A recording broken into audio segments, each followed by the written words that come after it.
At 10 past 10 in the morning on the last Sunday of November 1970, a father and his two young daughters were hiking the lower slopes of a mountain outside Bergen, Norway. The area had a name that locals used carefully: Isdalen, the Ice Valley. But almost no one who lived nearby called it that. They called it something else: Death Valley, a place with a long, quiet history of people who never walked back out. That morning, the two girls ran ahead of their father, the way children do on a cold, bright day. And then they stopped. Nestled among a pile of loose rock in a small, natural clearing was the body of a woman. She was lying on her back. Her arms were raised, drawn up toward her chest, frozen in a position forensic examiners would later recognize immediately, a posture caused only by extreme heat. Her face and most of her hair had been burned beyond recognition. The father pulled his daughters back and ran for help. By the time Bergen police reached the clearing, they understood two things almost immediately. First, that this woman had died in a fire with no visible source. No scorched trees, no charred underbrush, nothing to explain flames intense enough to destroy a human face. And second, that everything around her had been arranged with a strange, deliberate care. A watch, some jewelry, not worn, placed. Nearby lay an empty liquor bottle, two plastic water bottles, a broken umbrella, a purse, rubber boots, and the remains of nylon stockings. One of the forensic investigators who examined the scene, Tormod Bones, would later describe it simply. It looked, he said, like there had been some kind of ceremony. She had no identification, no wallet, no passport, nothing that could tell them a name. And when they looked closer at her belongings, they found something even stranger. Every tag had been cut from her clothing, every label gone. Someone, either the woman herself or someone with her, had gone to extraordinary lengths to make sure that if she was ever found, she would be a blank page. Police filed the case under a number, 13470, and they got to work trying to answer the only question that mattered. Who was she? Bergen in 1970 was not a sleepy fishing town. It was home to Norway's largest naval base, a strategic NATO port at the height of the Cold War, where a new missile system was quietly being developed and tested. It is the kind of detail that means nothing on its own, and everything once you know what investigators would eventually uncover.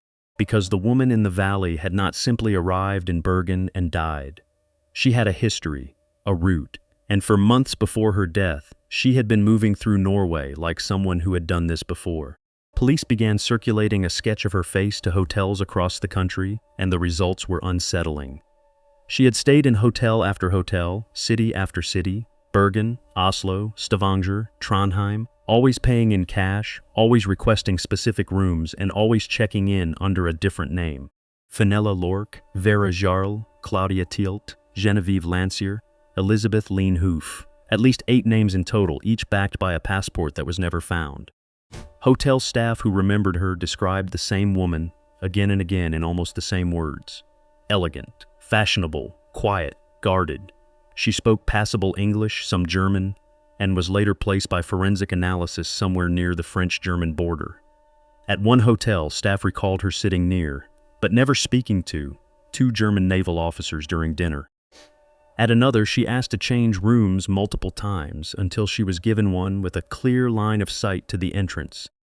That is not the behavior of a tourist. That is the behavior of someone watching a door. For a while, that's where the trail seemed to end. A woman with no name, no passport, and no explanation, burned in a valley outside the city she'd spent months quietly moving through.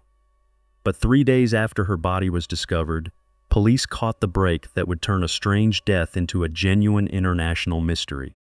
At Bergen's railway station, an attendant flagged down officers about 2 suitcases that had sat unclaimed in a coin-operated storage locker. The locker had been rented the same morning the woman was last seen alive. Inside those 2 cases was everything she had tried so hard to keep hidden. And somehow, none of it helped. Wigs. Multiple sets of clothing, again with every label removed. A pair of non-prescription glasses, foreign currency from several different countries. Cosmetics. And a small notepad filled with handwritten rows of letters and numbers that meant nothing to anyone who looked at them. It took investigators time to realize the notepad wasn't nonsense. It was a code. Once cracked, the entries turned out to correspond to dates and cities, a private travel diary, written so that even if someone found it, they would learn only where she had been, never why. And buried in the lining of one suitcase, investigators found something almost absurdly practical for a woman who had erased every other trace of herself: cash, foreign banknotes, hidden rather than spent. Whoever packed those bags had thought of everything, except, it seemed, how to disappear completely enough to avoid being found at all. The autopsy findings only deepened the confusion. Investigators determined the woman had ingested a large quantity of sleeping pills, enough, on their own, to eventually prove fatal, but not enough to have caused unconsciousness at the time the fire began. Soot was found deep in her airways, a clinical detail that told forensic examiners something difficult to sit with. She had still been breathing when the flames reached her. Bruising on her neck raised further questions that were never resolved. A fall, an injury sustained during a struggle, or something else entirely. Officially, in December of 1970, Bergen police held a press conference and closed the case. Their conclusion: the unidentified woman had likely taken her own life. But even among the officers who signed off on that explanation, the certainty was not shared by everyone. Decades later, some of the investigators who worked the case would admit, quietly, that they never fully believed it. And at least one crime reporter who covered the story from the beginning, Knut Havik, was blunt about where he stood. He was convinced, he said, that this had been a murder. A woman who used codes, wore disguises, switched cities and hotel rooms constantly. That wasn't the profile of someone spiraling toward a private tragedy. That was, in his words, conspiratorial behavior. Tradecraft.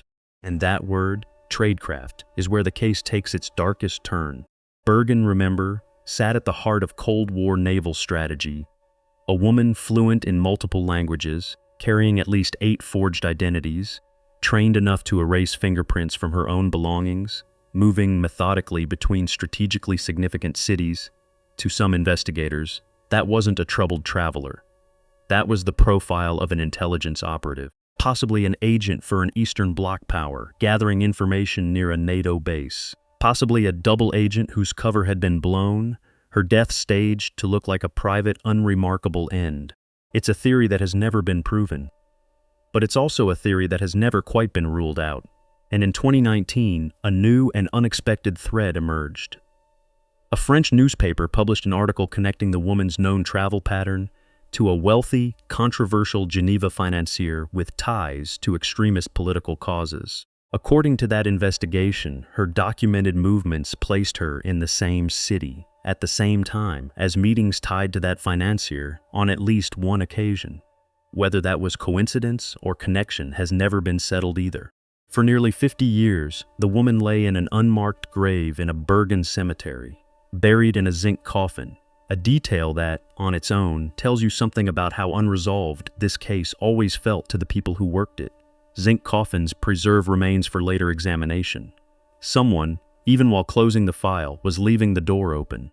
That door reopened in 2016 when Norwegian broadcaster NRK, working alongside Bergen police, launched a full reinvestigation using tools that hadn't existed in 1970. New forensic sketches were commissioned, DNA testing was finally performed on preserved tissue samples.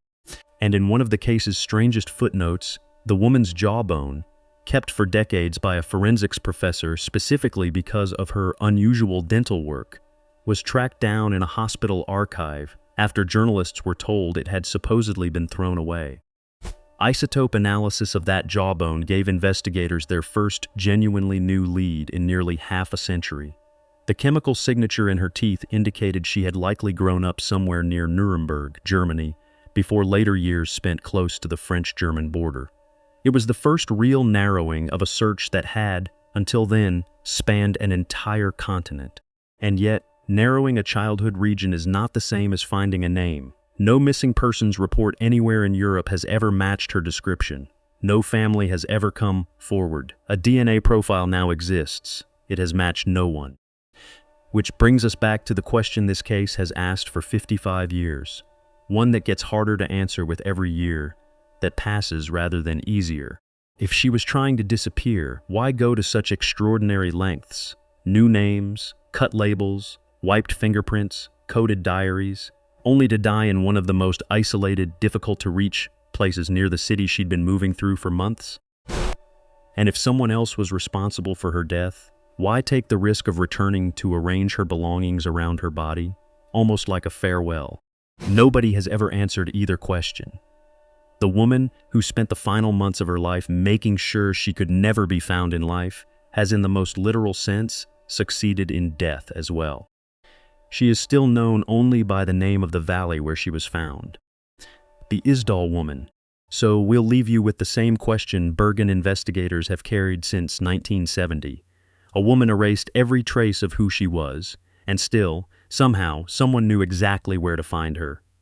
Was she running from something? Or was she always being followed? If you have a theory, we want to hear it in the comments.